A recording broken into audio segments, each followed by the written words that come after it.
नमस्कार, मैं हूं शम्स ताहिर खान और आप देख रहे हैं वारदात। अंकिता मर्डर केस में क्या उत्तराखंड के मुख्यमंत्री पुष्कर सिंह धामी सीबीआई जांच की सिफारिश करेंगे? अंकिता को इंसाफ दिलाने के लिए इस वक्त पूरे उत्तराखंड में विरोध प्रदर्शन जारी है। आंदोलनकारियों ने 11 जनवरी को अपनी इसी मांग को लेकर उत्तराखंड बंद का ऐलान किया है। इसी आंदोलन के मद्देनजर उत्तराखंड के मुख्यमंत्री ने ये ऐलान किया था कि अंकिता के माँ बाप जो भी चाहेंगे राज्य सरकार वही करेगी। अब अंकिता के पिता ने ये मांग की है कि अंकिता मर्डर केस की जांच सीबीआई को सौंपी जानी चाहिए।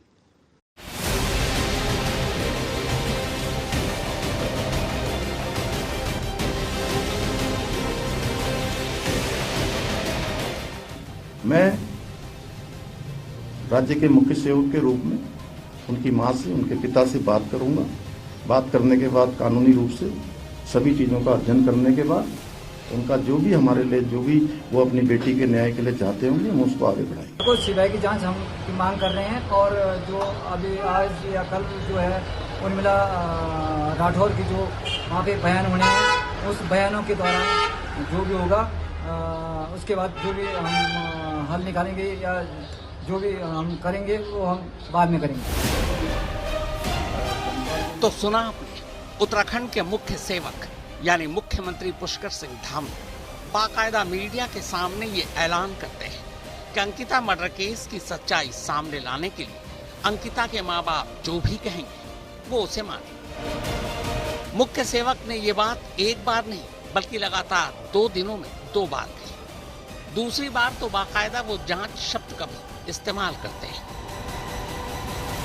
तो मेरा यही मत था कि शुरू से कि मैं उनके माता पिता जिस जांच के लिए भी कहेंगे, जिस प्रकार से भी कहेंगे, उन्होंने कल मुझे अपनी बातें बताई हैं और हम उन बातों पर विचार करके जल्दी ही निर्णय करेंगे। उत्तराखंड के मुख्य सेवक यानी मुख्यमंत्री के इस ऐलान के बाद अब मीडिया अंकिता भंडारी के पिता वीरेंद्र सिंह भंडारी के पास पहुंचती है।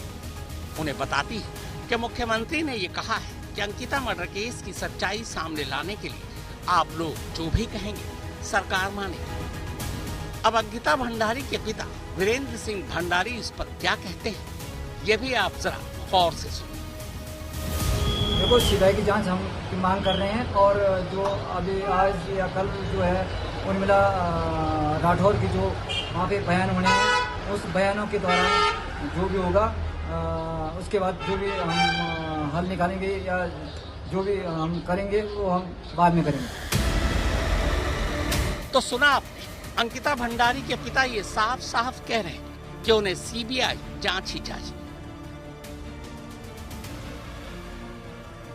अंकिता के पिता ने सिर्फ कैमरे पर ही सीबीआई जांच की मांग नहीं की बल्कि लगे हाथों उन्होंने मुख्य सेवक यानी पुष्कर सिंह धामी के नाम एक लेटर भी लिख डाला जिसमें भी वो सीबीआई जांच की मांग कर रहे हैं। यह है वो लेटर।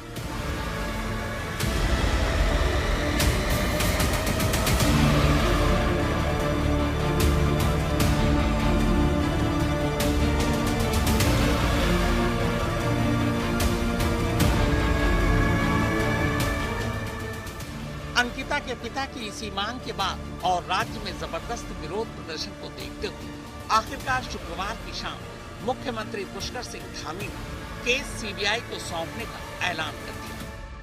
मैंने उनके माता पिता से बात की है और उन्हीं के द्वारा बातचीत में कहा गया है कि सीबीआई की जांच होनी चाहिए इस प्रकरण में, जिसका सम्मान करते हुए हम इस मामले की जांच सीबीआई से कराने की संस्तुति कर रहे हैं। सीबीआई जांच के अलावा अंकिता के पिता ने उत्तराखंड के मुख्यमंत्री से एक और मांग की है। वो मांग ये कि अंकिता मर्डर केस में जिन 3 लोगों को उम्र कैद की सजा हुई उन तीनों के साथ साथ उस वीवीआईपी नेता की 17 सितंबर से लेकर 23 सितंबर 2022 तक के सारे कॉल डिटेल यानी सीडीआर और उनके मोबाइल के लोकेशन की जांच होनी चाहिए। कॉल डिटेल निकालें 17 सितंबर 2022 से 23 सितंबर 2022 तक। वो भी 23 सितंबर की बात है, वो रात आधी 3:30 बजे तक की कॉल डिटेल निकाली जाए। और रेनो बिस्ट जो एमपी की विधायक है उसकी भी 17 सितंबर से और 23 सितंबर ढाई बजे रात तक की कॉल डिटेल निकाली जाए और जो ये VIP हैं अजय कुमार और दुष्यंत कुमार, इनकी भी कॉल डिटेल निकाली जाए और इनकी लोकेशन निकाली जाए। यानी अंकिता के पिता ये चाहते हैं कि जिस VVIP नेता का नाम सामने आ रहा है उनके भी मोबाइल का लोकेशन और 17 सितंबर से 23 सितंबर 2022 तक की CDR निकाली जाए। लोकेशन और CDR से ये साफ हो जाएगा कि VVIP नेता 17 सितंबर से 23 सितंबर 2022 तक कहां थे और इस दौरान उन्होंने किन किन लोगों से बात की। ये इस केस के लिए बेहद जरूरी है क्योंकि अंकिता का मर्डर 18 सितंबर 2022 की रात हुआ था और अंकिता की लाश 24 सितंबर 2022 को मिली थी। इस हिसाब से अंकिता के कत्ल से एक दिन पहले और लाश मिलने से भी एक दिन पहले की सारी जानकारी कॉल डिटेल और लोकेशन से आसानी से मिल सकती है और इससे भी बहुत हद तक साबित हो सकता है कि अंकिता भंडारी का जब कत्ल हुआ और जब लाश मिली उस दौरान ये VVIP नेता कहां थे और किन किन लोगों के संपर्क में थे। अंकिता के पिता की ये मांग उत्तराखंड के मुख्य सेवक के उस बयान के अगले दिन आई है जिसमें पुष्कर धामी ने बाकायदा मीडिया के सामने खुद ही उस VVIP नेता को क्लीन चिट देते हुए ये कहा था कि वो VVIP नेता 10 से 20 सितंबर 2022 के दरमियान उत्तराखंड में था ही नहीं। लीजिए सुनिए VVIP नेता को जांच से पहले ही क्लीन चिट देने वाले मुख्य सेवक के इस बयान को। हमारे जो प्रभारी जी का नाम लिया गया, प्रभारी जी ने अपने, आप लोग भी सोशल मीडिया देखते हैं, पुलिस ने भी वेरीफाई कर लिया, सारे अकाउंट ट्विटर सब देख लिए उनके। वो पिछले उस दिन 10 तारीख से लेकर 20 तारीख के बीच में उत्तराखंड में उनका आना ही नहीं हुआ कभी। ये तो आप लोगों ने भी सारा रिकॉर्ड देख लिया होगा, उनकी जो पुरानी फेसबुक इत्यादि देख लेंगे तो उसमें आ जाएगा सारा। लेकिन अंकिता के पिता और मुख्य सेवक के बयान के उलट एक सवाल है। सवाल ये कि क्या 10 सितंबर 2022 से 20 सितंबर 2022 या 17 सितंबर 2022 से 23 सितंबर 2022 का CDR या उस वक्त का मोबाइल लोकेशन अब 3 साल 4 महीने बाद पता किया जा सकता है। एक्सपर्ट्स की माने तो अमूमन CDR का रिकॉर्ड 2 साल तक ही सुरक्षित रखा जा सकता है। अलबत्ता अगर किसी कोर्ट का आदेश हो और CDR कोई केस प्रॉपर्टी तो उसे लंबे वक्त तक संभाल कर रखा जा सकता है। अब चूंकि अंकिता भंडारी मर्डर केस में कभी उस VVIP नेता की जांच हुई ही नहीं तो जाहिर सितंबर 2022 में इन VVIP नेताजी का कोई CDR तब चेक ही नहीं हुआ होगा। अब 3 साल 4 महीने बाद अगर CDR ढूंढा भी जाए तो कहां मिलेगा। बीच मुख्यमंत्री पुष्कर सिंह धामी का बयान आता है कि ये नेता उस समय, जिस समय ये घटना हुई थी, जब ये वारदात हुई थी, तो उत्तराखंड में मौजूद ही नहीं था। 10 सितंबर से लेकर 20 सितंबर तक इस नेता का उत्तराखंड में मौजूदगी का कोई भी रिकॉर्ड साक्ष्य में नहीं है। क्या मुख्यमंत्री पुष्कर सिंह धामी ने इस नेता को क्लीन चिट देने में कोई जल्दबाजी कर दी है? क्या इस नेता का SIT के सामने इससे पहले कभी नाम नहीं आया था या फिर SIT ने पहले ही इस नेता को क्लीन चिट दे दी थी? 2022 में जब अंकिता भंडारी मर्डर केस की जांच उत्तराखंड पुलिस की SIT कर रही थी तब उस वक्त कुछ VVIP नेताओं के नाम आए थे जिनकी SIT ने जांच भी की थी। लेकिन इस केस से जुड़े उत्तराखंड पुलिस के एक आला पुलिस अफसर के मुताबिक तब इस VVIP नेता की कोई जांच नहीं की गई थी जिनका नाम आजकल सुर्खियों में है। अब जब जांच ही नहीं की गई तो जाहिर है उनका CDR भी नहीं खंगाला गया। अब सवाल ये उठता है कि अंकिता भंडारी मर्डर केस के वक्त जब इस VVIP नेता की कोई जांच ही नहीं हुई तो फिर उत्तराखंड के मुख्य सेवक ने ये बात किस आधार पर कही? VVIP नेता 10 से 20 सितंबर 2022 के दौरान उत्तराखंड में थे ही नहीं। लीजिए एक बार फिर सुनिए कि उन VVIP नेताजी को क्लीन चिट देते हुए पुष्कर सिंह धामी ने क्या कहा। हालांकि VVIP नेता को क्लीन चिट देते हुए पुष्कर धामी ने पुलिस जांच और सोशल मीडिया अकाउंट्स के बारे में तो जरूर कहा लेकिन CDR का जिक्र नहीं किया था। हमारे जो प्रभारी जी का नाम लिया गया, प्रभारी जी ने अपने, आप लोग भी सोशल मीडिया देखते हैं, पुलिस ने भी वेरीफाई कर लिया, सारे अकाउंट ट्विटर सब देख लिए उनके। वो पिछले उस दिन 10 तारीख से लेकर 20 तारीख के बीच में उत्तराखंड में उनका आना ही नहीं हुआ कभी। ये तो आप लोगों ने भी सारा रिकॉर्ड देख लिया होगा, उनकी जो पुरानी फेसबुक इत्यादि देख लेंगे तो उसमें आ जाएगा सारा। इस केस में वीवीआईपी नेता की एंट्री के बाद अब एक एक कर कई और खुलासे भी हो रहे हैं। इन खुलासों से अब यह भी अंदेशा जताया जा रहा है कि क्या आने वाले वक्त में ऊपरी अदालतों से यानी हाई कोर्ट और फिर सुप्रीम कोर्ट से उन 3 कातिलों को राहत मिल सकती है जिन्हें कोटद्वार कोर्ट ने उम्र कैद की सजा सुनाई है। अंकिता भंडारी मर्डर केस में बीजेपी नेता विनोद आर्य के बेटे पुलकित आर्य, अंकित गुप्ता और सौरभ भास्कर को कोटद्वार कोर्ट ने मई 2025 में उम्र कैद की सजा सुनाई थी। हालांकि ऋषिकेश में जिस जगह अंकिता भंडारी का कत्ल हुआ वहां पर न तो कोई सीसीटीवी कैमरा था और न ही कोई चश्मदीद। उत्तराखंड पुलिस की चार्जशीट के मुताबिक तीनों आरोपियों यानी पुलकित, अंकित और सौरभ ने पुलिस कस्टडी में यह कबूल किया था कि उन्हीं तीनों ने अंकिता का कत्ल कर लाश को नहर में फेंक दिया था। हालांकि पुलिस की इस थ्योरी पर कोटद्वार की कोर्ट में भी इन तीनों के वकीलों ने यह दलील दी थी कि इस बात के कोई सबूत नहीं है कि अंकिता की मौत कैसे हुई। अंकिता ने खुद नहर या नदी में छलांग लगाई, पैर फिसलने से वो नदी में जा गिरी या फिर इन तीनों ने उसे धक्का दिया। कानून के जानकारों की माने तो इस वीवीआईपी नेता की अब 3 साल 4 महीने बाद अंकिता मर्डर केस में एंट्री के साथ ही ऊपरी अदालत में उम्र कैद की सजा पाने वाले तीनों कातिलों के वकील इसका फायदा उठा सकते हैं। उत्तराखंड पुलिस का यह पूरा केस सिर्फ और सिर्फ सीसीटीवी कैमरे की 2 तस्वीरों पर ही टिका था। दरअसल 18 सितंबर 2022 की शाम ऋषिकेश के उस रिजॉर्ट से 4 लोग 2 स्कूटी पर निकलते हुए सीसीटीवी कैमरे में कैद हुए थे। ये 4 लोग थे पुलकित, अंकित, सौरभ और अंकिता। लेकिन रात को यही दोनों स्कूटी जब रिजॉर्ट वापस लौटी तब उस पर 3 ही लोग सवार थे। अंकिता गायब थी और इसी एक सबूत ने इन तीनों को पुलिस के शिकंजे में पहुंचा दिया। दरअसल इन तीनों का जो सबसे बड़ा झूठ था वो ये कि इन्होंने जब अंकिता की गुमशुदगी की रिपोर्ट लिखाई तब ये कहा था कि 18 सितंबर की रात अंकिता रिजॉर्ट में अपने कमरे में थी और सुबह कमरे से गायब मिली। लेकिन सीसीटीवी कैमरे ने यह साफ कर दिया कि 18 सितंबर की शाम अंकिता रिजॉर्ट से बाहर तो गई लेकिन कभी वापस लौट कर नहीं आई और यही एक झूठ तीनों पर भारी पड़ गया।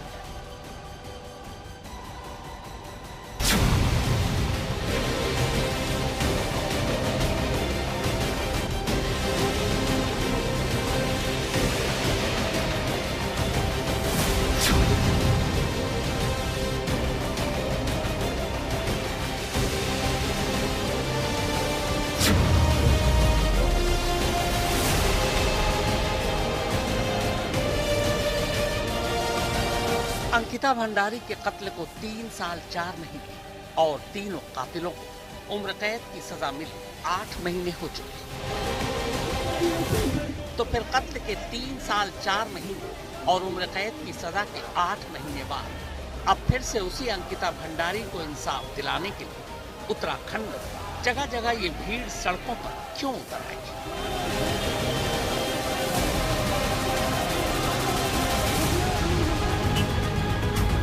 जब अंकिता को इंसाफ मिल चुका है तो फिर ये भीड़ अंकिता को और कौन सा इंसाफ दिलाने की मांग कर रही है? क्या 8 महीने पहले का फैसला और 3 कातिलों को उम्र कैद की सजा अधूरी है? क्या अदालत का फैसला गलत है? क्या अंकिता भंडारी का असली कातिल कोई और है? क्या ताकतवर लोगों ने एक ताकतवर वीआईपी को बचाने के लिए कानून और इंसाफ का ये सारा ड्रामा रचा? तो इस कहानी की शुरुआत होती है बीते साल 29 दिसंबर को बीजेपी नेता विनोद आर्य के बेटे पुलकित आर्य समेत जब कुल 3 लोगों को अंकिता भंडारी मर्डर केस में उम्र कैद की सजा मिली। उसके बाद सभी इस केस को लगभग भूल चुके थे। लेकिन तभी 29 दिसंबर को उर्मिला सनावर नाम की एक महिला सोशल मीडिया पर एक वीडियो डालती है। इस वीडियो के जरिए वो ये दावा करती है कि अंकिता का कत्ल इसलिए हुआ क्योंकि अंकिता ने एक वीवीआईपी को उस रिजॉर्ट में एक्स्ट्रा सर्विस देने से इनकार कर दिया था जिस रिजॉर्ट में वो सिर्फ 20 दिन पहले ही बतौर रिसेप्शनिस्ट काम करने आई थी। इस वीडियो के बाद उसी उर्मिला सनावर ने एक ऑडियो भी जारी किया जिसमें दावा किया गया कि वो वीवीआईपी नेता ही अंकिता के कत्ल के लिए जिम्मेदार है। इस ऑडियो और वीडियो में उस वीवीआईपी नेता का नाम भी लिया गया। हम यहाँ उस वीवीआईपी नेता का नाम इसलिए नहीं ले सकते क्योंकि दिल्ली हाई कोर्ट ने ऐसा करने पर रोक लगा दी है। दरअसल इस ऑडियो वीडियो के सामने आने के बाद वो वीवीआईपी नेता सीधे दिल्ली हाई कोर्ट पहुंच गया। उसी की अर्जी पर दिल्ली हाई कोर्ट ने अंकिता भंडारी केस को लेकर इस वीवीआईपी नेता का नाम लेने पर रोक लगा दी। श्री दुष्यंत गौतम जी, जो कि पिछले 5 दशक से सार्वजनिक जीवन में हैं, जनता की सेवा कर रहे हैं और भारतीय जनता पार्टी के सम्मानित नेता हैं, एक कुंठित प्रयास कांग्रेस पार्टी द्वारा और आम आदमी पार्टी द्वारा किया जा रहा था कि उनके मान सम्मान पर धब्बा लगाया जाए और बिना तथ्यों के, बिना प्रमाण के।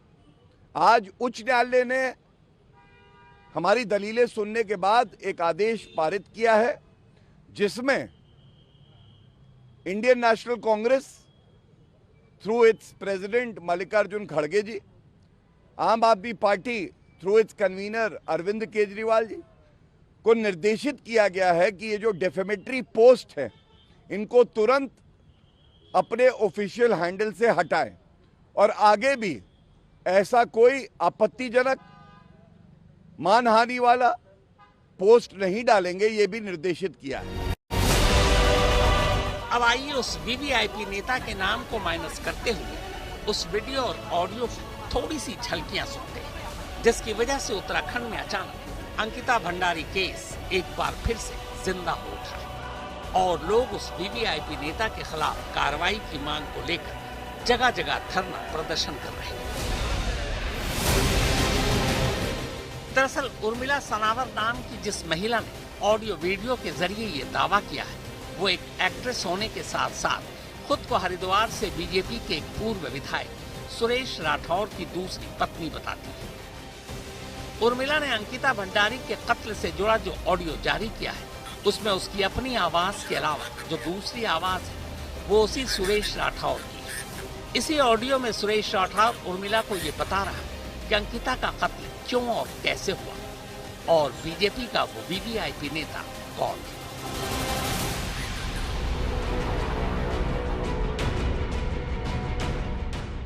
अंकिता हत्याकांड में भी तो उसका नाम आ रहा था।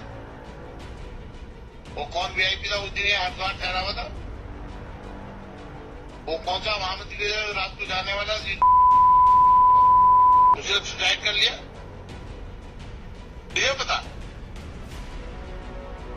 पता है क्या?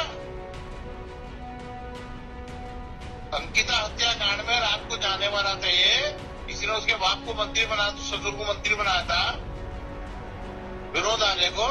तुझे पता है क्या? चीला जहां गए थे, जहां हम वहां गए थे, उसमें कैसे सुसाइड करा उसने?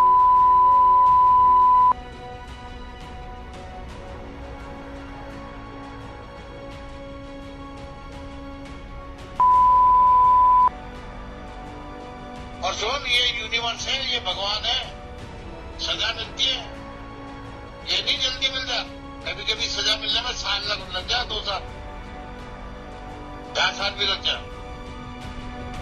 आज सुरेश राठौर ने ये से तो अपना भाई कहती है, वो गट्टू जा रहा था उस रात, जिसे तो राखी बोलती है, राखी वाला भाई बोलती है, वो जा रहा था उस रात। सुबह उठ के वो गंगा स्नान करके वो फोटो डालता है सोशल मीडिया पे, वो जा रहा था उस रात। फिर आरती गौड़ ने, क्योंकि आरती गौड़ के पास वीडियो ऑडियो है, ना कहीं सेक्स रैकेट में शामिल है, वो लड़कियां सप्लाई करती है, क्योंकि सुरेश राठौर ने उसको फ्लैट दे रखा है इसी काम के लिए। तो वो सारी चीजें, वो रिकॉर्डिंग, उसमें बहुत गणमान्य लोगों के नाम हैं। हम सबके नाम नहीं बोलेंगे अभी, हम इसलिए नहीं बोलेंगे क्योंकि देखो, हम कहीं ना कहीं भारतीय जनता पार्टी के एक छोटी सी कार्यकर्ता है। ऑडियो वीडियो के सामने आने और लोगों के विरोध प्रदर्शन को देखते हुए उत्तराखंड सरकार को मजबूरन एक बार फिर से अंकिता मर्डर केस में एसआईटी का गठन करना पड़ा।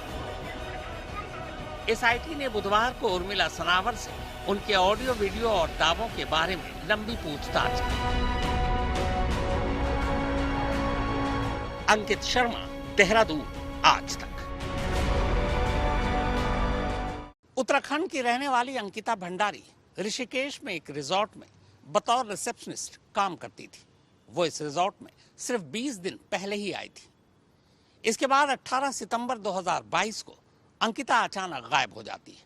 इत्तेफाक से उसके अगले ही दिन यानी 19 सितंबर को इस रिजॉर्ट में एक वीवीआईपी नेता को आना था। अंकिता की गुमशुदगी के 6 दिन बाद 24 सितंबर 2022 को उसकी लाश एक नहर से बरामद होती है। ऋषिकेश के करीब ये चीला बैराज है, इसे आप बांध भी कह सकते हैं।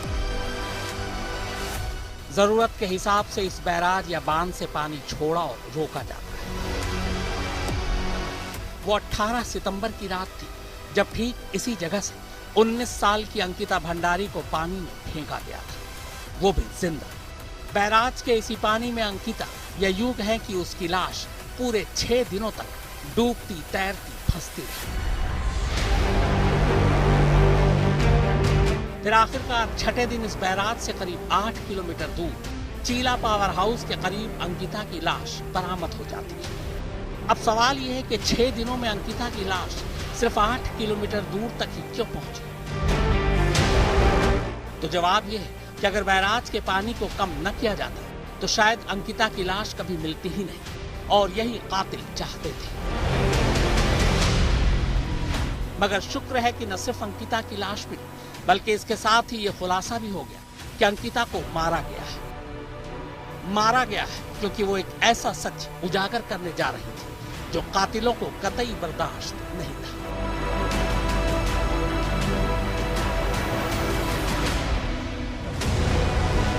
उत्तराखंड के पौड़ी इलाके का ये श्रीकोट गांव है, वही गांव जहां अंकिता पैदा हुई और जहां अंकिता का परिवार रहता है। 12वीं पास करने के बाद अंकिता ने होटल मैनेजमेंट का कोर्स किया था। इस दौरान उत्तराखंड के लोग भी कोरोना की चपेट में थे। अंकिता और उसके परिवार पर भी इसका असर पड़ा। अब जब कोरोना का कहर थोड़ा कम होने लगा तो उत्तराखंड में भी सैलानी वापस आने लगे थे। लिहाजा होटल मैनेजमेंट का कोर्स पूरा करने के बाद पिछले महीने ही 18 अगस्त को अंकिता ने हरिद्वार से करीब 8 किलोमीटर दूर वनंतरा रिजॉर्ट में अपनी पहली नौकरी बतौर रिसेप्शनिस्ट ज्वाइन की। इस रिजॉर्ट से अंकिता के घर और गांव की दूरी करीब 150 किलोमीटर है, लिहाजा रोज आना जाना मुमकिन नहीं था। ऐसे में अंकिता इसी रिजॉर्ट में एक कमरे में रहने लगी। अंकिता को रिजॉर्ट में नौकरी करते हुए पूरा 1 महीना हो चुका था और ठीक 1 महीने बाद 18 सितंबर की रात अंकिता अचानक गायब हो जाती है। इधर कहानी में नया ट्विस्ट तब आता है जब अचानक जम्मू में रहने वाला अंकिता का दोस्त अंकिता के पिता को अंकिता से हुई आखिरी बातचीत का ऑडियो और कुछ चैट्स भेजता है। यह अंकिता का अपने दोस्त को किया आखिरी कॉल और वो चैट। मैं करण बोल रहा हूँ, क्या हो गया?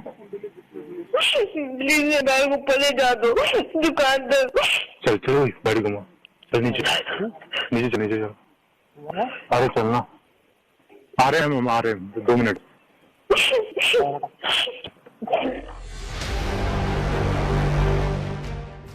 ये ऑडियो कॉल और चैट चीख चीख कर बता रहे थे कि अंकिता की गुमशुदगी के पीछे कौन और क्यों है। अंकित शर्मा, देहरादून, आज तक। तो वारदात में फिलहाल इतना ही, मगर देश और दुनिया की बाकी खबरों के लिए आप देखते रहिए आज तक।